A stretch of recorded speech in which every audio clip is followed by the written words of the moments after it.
4월 8일 수요 기도회 시작하도록 하겠습니다. 찬송가 284장 함께 찬양하시겠습니다. 오랫동안 모든 죄 가운데 빠져 더럽기가 한량 없던 우리들, 아무 공로 없이 구원함을 얻어 하나님의 자녀 지금 되었네. 주의 그 사랑 한량 없도다. 찬송할지어다 예수의 공로, 주의 그 사랑 한량 없도다. 찬송할지어다 예수의 공로, 주의 보혈로서 정결하게 씻겨 죄악에서 떠난 몸이 되었고, 세상 근심 구름 간 곳 없어지니 하나님의 빛이 영화롭도다. 주의 그 사랑 한량 없도다. 찬송할지어다 예수의 공로, 주의 그 사랑 한량 없도다. 찬송할지어다 예수의 공로, 죄의 깊은 잠과 뜬 세상의 꿈을 어서 깨어나라 나의 친구여. 은혜 받은 날과 구원 얻을 때가 지금 온 세상에 선포되었네. 주의 그 사랑 한량 없도다. 찬송할지어다 예수의 공로, 주의 그 사랑 한량 없도다. 찬송할지어다 예수의 공로. 우리 계속해서 143장 함께 찬양하시겠습니다. 웬 말인가 날 위하여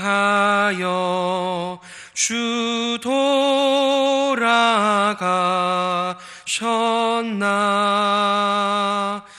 이 벌레 같은 날 위해 큰 해 받으셨나. 내 지은 죄 다 지시고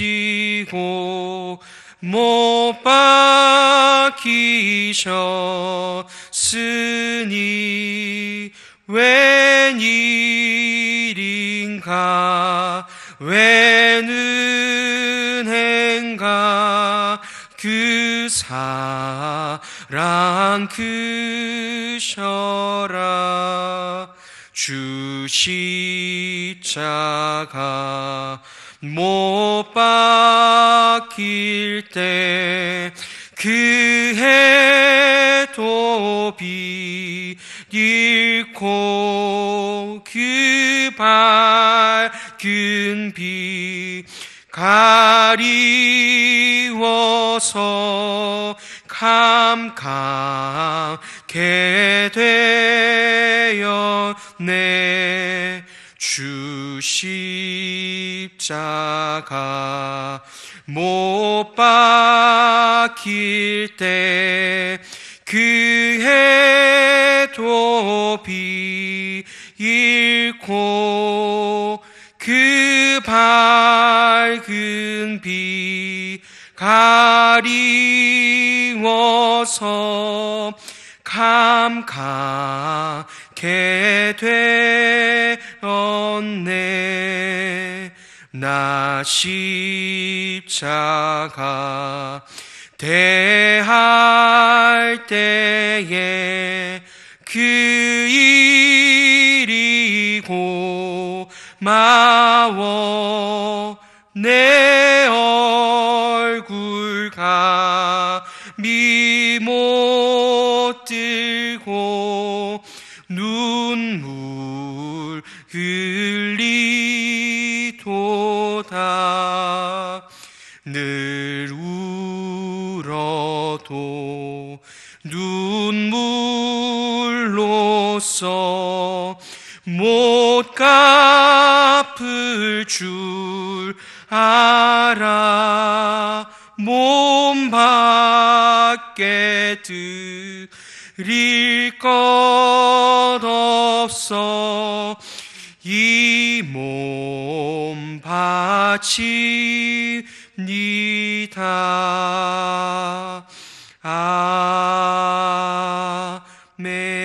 아멘. 함께 기도하겠습니다.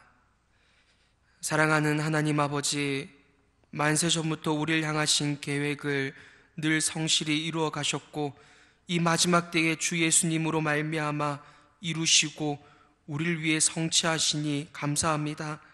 그럼에도 불구하고 우리는 이 고난 주간을 맞이하면서도 우리의 빛 되신 구주 예수 그리스도를 따라가기보다 세상을 빛이라 여기며 살아왔음을 용서하여 주시옵소서. 주 예수님만이 우리의 유일한 소망임에도 불구하고 다른 소망들을 내어놓다가 다시금 주님의 말씀 앞에 우리가 무릎 꿇습니다. 아버지 하나님, 우리의 마음이 온전히 주님께 굴복하는 시간 되어줄 수 있도록 인도하여 주시옵소서. 세상을 살아가며 또한 급박하게 바뀌어지는 이 상황 때문에 이 마음이 완악하여져서 더 이상 주 하나님께 감격하지 못합니다. 주 하나님께 감사하지 못합니다. 우리를 불쌍히 여기시고 인도하여 주시옵소서. 엠마오로 가는 그 두 제자에게 주 예수님께서 말씀을 푸실 때에 그 마음이 뜨거워졌던 것처럼 오늘도 이 시간 말씀으로 말미암아 주님을 향한 사랑을 회복받기를 소망하오니 우리를 다스려 주시옵소서. 그래서 이 시기를 이겨낼 힘, 우리의 유일한 소망 되신 주 예수님 붙잡는 시간 되어줄 수 있도록 우리를 인도하여 주시옵소서. 아버지께서 우리 가운데 교회를 허락하시어 또한 이제 모이게 하시니 감사합니다. 많은 걱정들과 두려움이 있음에도 불구하고 주님만이 우리의 소망 되시어 우리의 유일한 피난처 되심을 믿으며 늘 담대히 주 하나님 허락하여 주신 순간들을 기뻐하며 살아갈 수 있도록 우리를 인도하여 주시옵소서. 아버지 하나님, 오늘 이 시간 함께 말씀을 보고자 합니다. 이 말씀이 우리의 위로가 되게 하시고 이 말씀이 우리의 다시금 소망이 되게 하시어 기쁨으로 오늘 하루도 살게 하여 주시옵소서. 감사드리오며 구주 예수님의 이름으로 간절히 기도드립니다. 아멘.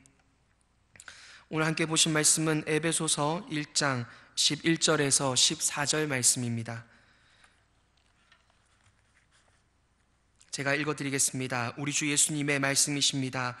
모든 일을 그의 뜻의 결정대로 일하시는 이의 계획을 따라 우리가 예정을 입어 그 안에서 기업이 되었으니 이는 우리가 그리스도 안에서 전부터 바라던 그의 영광의 찬송이 되게 하려 하심이라. 그 안에서 너희도 진리의 말씀 곧 너희의 구원의 복음을 듣고 그 안에서 또한 믿어 약속의 성령으로 인치심을 받았으니 이는 우리 기업의 보증이 되사 그 얻으신 것을 속량하시고 그의 영광을 찬송하게 하려 하심이라. 아멘.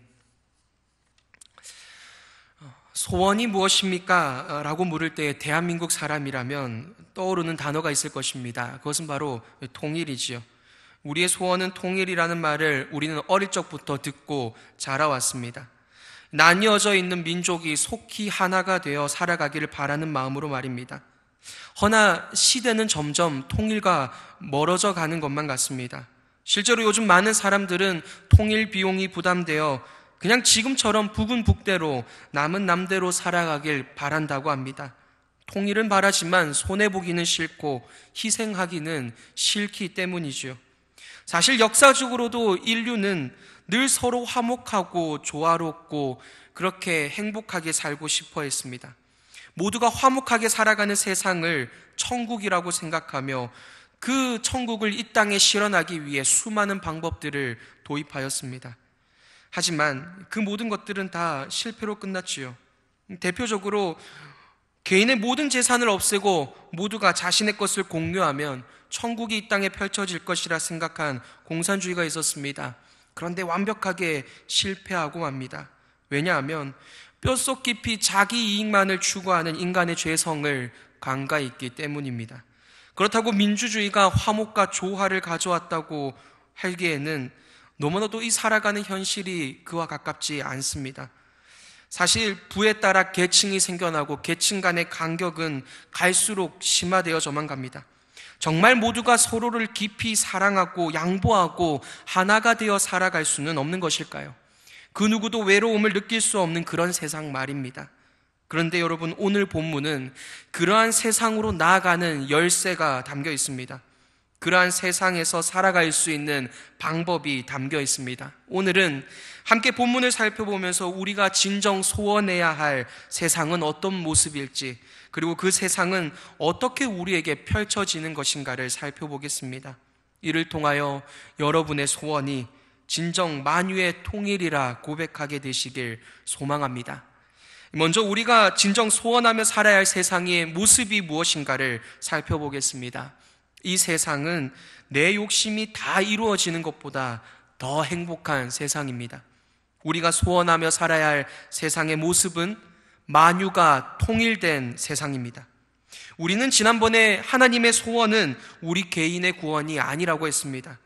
우리 개인의 구원은 이 하나님의 진짜 소원을 이루어 가시는 필수 과정에 불과하다고 말입니다.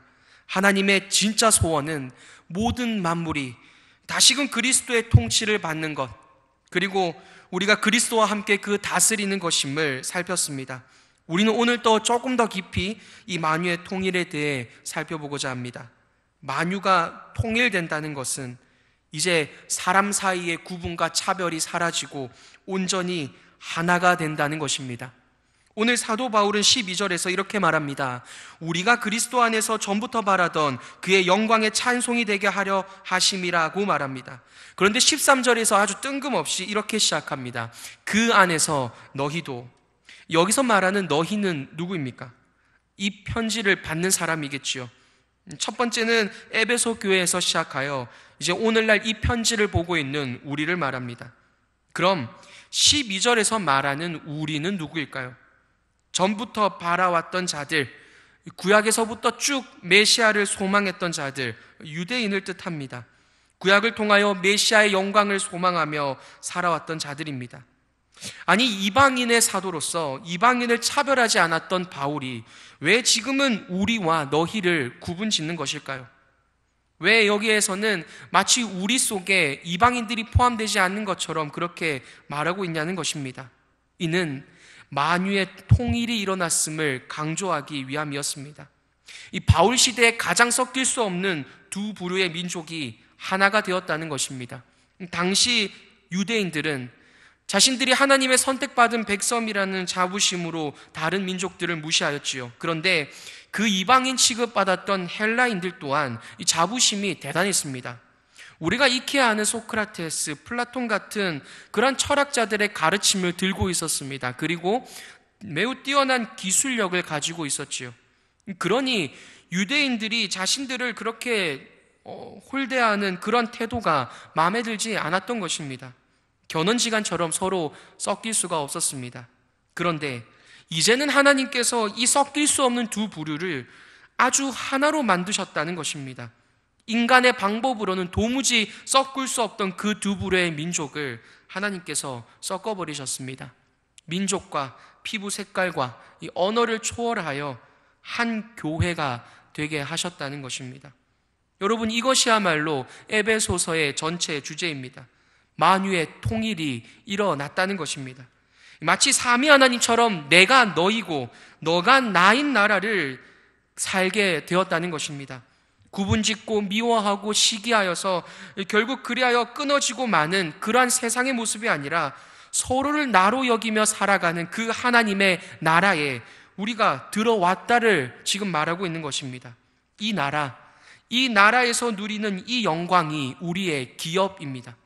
우리가 받아 누릴 영광은 바로 모두가 다 서로를 나로 여기며 살아가는 이 행복입니다. 우리가 들어갈 천국이 바로 이러한 곳입니다. 생각해 보십시오. 여러분, 왜 천국 가고 싶으십니까? 많은 사람들이 천국을 내 욕망이 이루어지는 곳으로 착각하지요. 천국을 마치 내가 바라는 것들이 가득한 곳으로 생각하기가 참 쉽습니다. 하지만 상상해 보십시오. 그렇게 욕망에 눈이 먼 사람들이 가득 모여 있는 그곳이 과연 천국이겠습니까? 진짜 천국은 하나님처럼 우리가 모두 하나가 된 곳입니다. 나를 사랑하듯 서로를 깊이 사랑하게 된 그곳, 그러니 이제는 나를 모조리 다 희생할 수 있는 그곳이 바로 천국인 것입니다. 그래서 그 천국의 영광을 받은 성도가 어떻게 살아야 할지를 골로새서는 이렇게 말합니다. 그러므로 너희가 그리스도와 함께 다시 살리심을 받았으면, 즉 만유의 통일에 동참하게 되었다면 위의 것을 찾으라. 거기는 그리스도께서 하나님 우편에 앉아 계시느니라. 위의 것을 생각하고 땅의 것을 생각하지 말라. 그리스도와 함께 만유의 통일을 겪은 우리는 이제 그 온전한 하늘의 영광을 맛보며 살아가는 사람들이라는 것입니다. 모두가 온전히 하나가 되어 서로를 나로 여기는 그 하나님의 나라를 소망하며 살아가는 사람들입니다. 그렇기에 진짜 소망해야 할 것이 무엇인지를 이제 알게 되었습니다. 진짜 인생의 답과 이 인생의, 이 세상의 행복이 무엇인가를 발견한 사람들입니다. 그러니 이제 땅의 것에 욕심 부리지 않습니다. 희생을 머뭇거리는 존재가 아니라는 것이지요. 성도님 여러분, 우리는 지금 어떤 세상을 꿈꾸며 살아가고 있습니까? 우리가 진정 행복해질 수 있는 세상은 어떤 세상이겠습니까? 모두가 서로를 위해 희생할 수 있는 나라, 모두가 서로를 나로 여기는 나라 아니겠습니까? 하지만 우리는 여전히 내가 왕으로 군림하는 나라를 꿈꾸니 그러한 꿈을 꾸며 살아가는 이 세상에서 우리의 삶은 늘 피폐함과 고독이 찾아옵니다. 오늘 이 시간부터라도 이제 하나님의 그 소원이 성도님 여러분의 소원이 되길 간절히 소망합니다. 하나님의 소원을 이 땅에서 경험하며 살기를 늘 갈망하며, 그리고 내가 그 만유의 통일에 동참하게 되어지길 늘 간절히 소망하는 여러분 되시길 바랍니다. 그렇다면 이제 그 만유가 통일된 세상을 어떻게 하면 누릴 수 있는 것일까요? 어떻게 하면 그 행복이 가득한 그 세상, 이 세상 그 누구도 누리지 못했던 그 온전한 행복을 누리며 살 수 있겠습니까? 어떤 방법이면 이 세상을 누릴 수 있습니까? 첫 번째로 오늘 본문은 복음이라고 말합니다. 우리는 복음으로만 이 세상을 누릴 수 있습니다. 다른 방법으로는 절대 불가능합니다. 오늘 본문 13절입니다. 그 안에서 너희도 진리의 말씀 곧 너희의 구원을 복음을 듣고, 세상에 많은 사람들이 모두가 행복해지는 세상을 꿈꾸지요. 그리고 많은 방법을 내어놓았다고 우리는 앞서 살펴보았습니다. 사실 교회도 자칫 이러한 오류에 빠지기가 참 쉽습니다. 많이 돕고 많은 활동을 하면 좋은 세상이 될 것이라는 유혹 말입니다. 그래서 교회가 더욱 많은 활동을 해야 하고 더욱 많은 목소리를 사회에 내야 한다고 생각하게 됩니다. 하지만 여러분, 우리가 꿈꾸는 만유의 통일은 그런 인간적인 방법들로는 절대 불가능합니다. 오늘 본문에서 방법으로 제시한 것을 보십시오. 진리의 말씀이라고 합니다. 진리라는 게 무엇입니까? 절대 변하지 않는 사실입니다. 이 세상에서 변하지 않는 게 어디 있습니까? 사람도 변하고 모든 것들이 다 변합니다. 하지만 영원히 변하지 않을 것이 확실한 아주 유일한 한 가지의 사실이 있다는 것입니다. 그 진리의 말씀을 오늘 본문은 이렇게 소개합니다. 너희의 구원의 복음입니다. 너희의 구원의 복음만이 영원히 변하지 않는 유일한 사실이다라고 말하는 것입니다. 복음이 무엇입니까? 성경에서 줄곧 이야기하고 싶은 그 복음은 무엇입니까? 이런 질문형으로 바꿀 수 있을 것입니다. 그리스도가 우리에게 누구시며 그가 우리를 위해 무엇을 행하셨는가라고 말입니다. 그리스도가 우리의 어린 양이시기에 우리를 위해 대신 죽임당하셨습니다. 그리스도가 우리의 창조주시기에 우리를 다시 새롭게 창조하셨습니다. 그리스도가 우리의 신랑이시기에 우리를 신부 삼으시고 사랑하십니다. 그리스도가 우리의 의로움이시기에 우리에게 의로움을 주셨습니다. 그리스도가 우리의 생명이시기에 우리가 영생을 가졌습니다. 이것이 복음이지요. 그래서 그냥 복음이라고 말하지 않고 오늘 본문은 너희 구원의 복음이라고 말합니다. 우리에게 구원을 가져다 주는 복음 말입니다. 우리에게 영원한 행복, 완전한 소망이 되어주는 복음 말입니다. 이것이 진리의 말씀입니다. 영원히 변하지 않습니다. 영원히 그리스도는 우리의 신랑이시고 어린 양이시고 창조주이시며 왕이시며 의로움이시며 생명이시라는 것입니다. 이것이 영원한 것입니다. 그렇게 이 복음을 아는 것 이외에는 하나님의 나라, 그 만유의 통일을 누릴 수 있는 다른 방법은 없다라는 것입니다. 에베소서 4장 13절을 보십시오. 우리가 다 하나님의 아들을 믿는 것과 아는 일에 하나가 되어 온전한 사람을 이루어 그리스도의 장성한 분량이 충만한 데까지 이르리니, 이 온전한 사람이 되어 서로를 나로 여기며 그 통일된 나라를 누리는 방법이 무엇이라고 말합니까? 하나님의 아들을 믿고 아는 것이라고 말합니다. 그렇다면 반대로 왜 우리가 만유의 통일된 모습을 살지 못합니까? 왜 여전히 시기함이 있고 왜 여전히 성도라지만 구분 지음이 있는 것입니까? 이 또한 여기에 기초하는 것입니다. 우리가 그리스도를 몰라서입니다. 엄밀히 말해 그리스도의 행하신 일에 감동하지 않아서입니다. 예수님이 행하신 일이 나 때문이라는 것을 실감하면 감동할 텐데 그냥 성경에 있는 예수 그리스도라는 지식만 있다면 우리는 감동하지 않습니다. 그렇기에 성경은 늘 그리스도를 알라고 말하는 것입니다. 히브리서 3장 1절입니다. 그러므로 함께 하늘의 부르심을 받은 거룩한 형제들아, 우리가 믿는 도리의 사도이시며 대제사장이신 예수를 깊이 생각하라. 우리가 죽을 때까지 온전히 그 하나님의 나라를 누릴 수 있는 방법은 다른 것이 아닙니다. 이것이 마치 저급하고 기초 같은 것이라고 여길지라도 우리가 읽을 수 있는 성경에서 제시하는 유일한 방법은 이것뿐입니다. 그리스도를 힘써 아는 것 말입니다. 그리고 그 그리스도는 우리가 죽을 때까지 다 알 수 없을 만큼 깊고 넓고 그 사랑이 큽니다. 그래서 우리가 훗날 그리스도를 온전히 알게 될 그날이 되어서만 그리스도를 완전히 알게 되는 것입니다. 요한계시록 21장입니다. 주님이 다시 오시면 다시 저주가 없으며 하나님과 그 어린 양의 보좌가 그 가운데 있으리니 그의 종들이 그를 섬기며 그의 얼굴을 볼 터이요 그의 이름도 그들의 이마에 있으리라 라고 하지 않습니까? 보십시오. 우리가 그리스도를 온전히 알게 되었을 때가 바로 새 하늘과 새 땅입니다. 그러니 그 새 하늘과 새 땅을 이 땅에서 누리는 방법도 그리스도를 아는 것 말고는 없는 것입니다. 성도님 여러분, 그리스도는 여러분에게 어떤 분이십니까? 어떻게 그리스도와 관계하며 오늘을 살아가고 계십니까? 영원한 것은 그리스도뿐인데 무엇을 영원한 것처럼 생각하며 또한 붙들고 살아가고 계십니까? 힘써 복음을 아시길 소망합니다. 죽는 그날까지 이 복음 더 나에게 알려주시길 소망하며 사시길 바랍니다. 그리하여 주님 품 안에 안길 때까지 우리가 힘써 알아야 할 이 복음을 또한 우리의 입술로 증명하고 우리의 입술로 자랑하며 살게 되어지는 성도 여러분들의 삶이 되시길 소망합니다.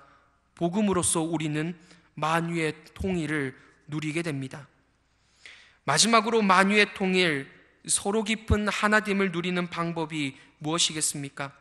우리는 앞서 그리스도를 알고 그 그리스도께 온전히 감격할 그때에야 서로를 나처럼 생각함을 보았습니다. 두 번째 방법은 성령님께서 우리 가운데 인치시고 우리의 보증이 되시는 것입니다. 13절 14절입니다. 그 안에서 또한 믿어 약속의 성령으로 인치심을 받았으니 이는 우리 기업의 보증이 되사. 이 인을 친다는 것은 쉽게 말해서 진짜라고 확증하는 것과 같습니다. 마치 계약서에 도장을 찍듯이 말입니다. 계약서에 도장이나 이 사인을 들어가지 않으면 그냥 종이 쪼가리에 불과합니다. 도장이나 사인이 들어가게 되면 그 계약서는 비로소 효력을 가지게 되어지지요. 이것처럼 확실하다라는 의미를 가지고 있습니다. 또한 도장을 찍는다는 것은 소유를 나타내는 것입니다. 보통 화가들이 자신이 그림을 이쁘게 잘 그리고 난 다음에 자신이 그렸음을 어떻게 증명합니까? 그 그림에다가 자신의 도장이나 사인 같은 것으로 표시하는 것입니다. 내 작품이라는 것이지요. 그렇게 성령으로 인침을 받는다는 것은 확실히 하나님의 소유가 되었으며 그 하나님의 보호하심을 받는 사람이 되었음을 확증받았다는 것입니다. 즉 성령님이 마치 도장 찍히듯 우리와 함께 하시기에 우리는 온전히 안전하며 그 하나님의 구원을 완전히 약속받은 자들이다 라는 것입니다. 그런데 사실 첫 번째 방법인 복음을 아는 것과 이 두 번째 방법인 이 성령의 인치심을 마치 시간 순서로 생각하기가 쉽습니다. 오늘 본문에서도 마치 복음을 알고 믿고 난 다음에 성령으로 인치심을 받은 것처럼 소개되기 때문입니다. 하지만 사실 이 첫 번째 방법인 복음을 아는 것과 두 번째 방법인 성령의 인치심은 동시에 일어납니다. 혹자는 이를 구분지어서 예수님을 믿어도 마치 성령의 세례를 또 받아야 하는 것으로 생각합니다. 그렇게 성령 세례를 받아야만 우리가 온갖 은사를 받을 수 있고 그 은사를 받아야만 마치 성도로 살 수 있는 것처럼 말입니다. 하지만 성령님이 하시는 아주 가장 중요한 사역을 생각하시면 쉽습니다. 성령님이 하시는 가장 중요한 그 사역이 무엇입니까? 요한복음 14장 26절입니다. 보혜사 곧 아버지께서 내 이름으로 보내실 성령, 그가 너희에게 모든 것을 가르치고 내가 너희에게 말한 모든 것을 생각나게 하리라. 성령님의 가장 중요한 사역은 바로 이것입니다. 예수님의 말씀을 우리 마음에 새기시는 것입니다. 그러니 우리가 복음을 알게 된 것입니다. 그렇기에 복음을 열심히 들으면 성령님의 인치심을 받는다는 식으로 생각해서는 안 됩니다. 우리가 복음을 알았다는 그 자체가 곧 성령님이 우리 마음에 오셨음의 증명인 것입니다. 그런데 14절에 보니 성령님이 우리에게 인쳐주실 뿐 아니라 보증이 되어주신다라고 말씀하십니다. 이는 성령님이 어떤 역할을 하신다는 것일까요? 이 보증이라는 것을 우리는 생각해 보아야 합니다. 보증은 지불해야 하는 것들의 일정 부분을 미리 지불하는 것입니다. 그래서 앞으로 이 모든 것을 다 지불할 것임을 약속하는 것입니다. 쉽게 예를 들면 사과 1000개를 주어야 할 때 사과 100개를 미리 주고 나머지 900개는 차후에 준다고 약속하는 것입니다. 이때 준 사과 100개가 바로 보증입니다. 사과 1000개의 보증은 같은 사과이어야지 다른 과일이어서는 안 된다는 것입니다. 제가 왜 이렇게까지 설명하는 것일까요? 성령님이 우리의 보증이 되신다는 것은 앞으로 우리가 받을 영광을 미리 맛보게 하신다는 것입니다. 앞으로 우리가 누릴 그 온전한 만유의 통일을 이 땅에서 미리 맛보게 하시는 사역을 이 땅 가운데 하신다는 것입니다. 이를 위하여 우리 가운데 인치셨고 복음을 깨닫게 하시오며 그로 말미암아 이제 다른 모든 사람을 나처럼 여기게 되는 그 그리스도의 마음을 미리 맛보게 된다는 것입니다. 우리가 받을 영광, 그 만유의 통일 말입니다. 훗날 주님 품 안에서 온전히 누릴 그 만유의 통일을 성령님으로 말미암아 이 땅에서 미리 맛보게 되어집니다. 그래서 성령님으로 인하여 이 미리 맛보아진 영광을 소망하게 되어집니다. 그 영광을 향한 기대감으로 우리의 마음은 가득 차게 되는 것입니다. 그렇게 이제 그 영광을 허락하실 하나님을 찬양하게 되는 것입니다. 로마서 8장 23절도 이 성령님의 역할을 똑같이 보여주고 있습니다. 그뿐 아니라 또한 우리 곧 성령의 처음 익은 열매를 받은 우리까지도 속으로 탄식하여 양자될 것 곧 우리 몸의 속량을 기다리느니라. 성령의 처음 익은 열매를 받은 우리라고 말합니다. 이거를 잘 이해하려면 이 히브리 사람들의 농사법을 이해하면 쉽습니다. 히브리 사람들은 한 해 농사의 첫 수확을 미리 맛본다고 합니다. 미리 나가서 이삭을 몇 개 떼와서 그것을 갈아서 빵을 만듭니다. 그리고 그 빵을 만들어 그 맛을 보고는 그 한 해 농사를 미리 판가름한다고 합니다. 성령의 처음 익은 열매를 한다는 것은 성령의 인침으로 말미암아 우리가 천국에서 누릴 그 영광과 기쁨과 행복을 미리 맛볼 수 있다라는 것입니다. 만유의 통일은 그렇게 먼 훗날에만 있을 이야기 아니라는 것입니다. 지금 당장 성령님으로 말미암아 성도에게 경험되어야 하는 세계입니다. 나이와 돈과 사회적 지위 그 어떤 구분 없이 성도를 내 지체로 여기게 되는 이 세계 말입니다. 내가 얻은 영광에 압도되어서 하나님 나라를 소망하기에 땅의 것이 희생된 것을 아까워하지 않게 되는 것 말입니다. 우리는 이 땅에서 이것을 연습하고 맛보다가 주님 품 안에 안기는 것입니다. 미리 주님 품 안에 안겼을 때 누릴 그 영광을 맛보아야 합니다. 이는 성령으로 인쳐진 모든 성도에게 해당되는 것입니다.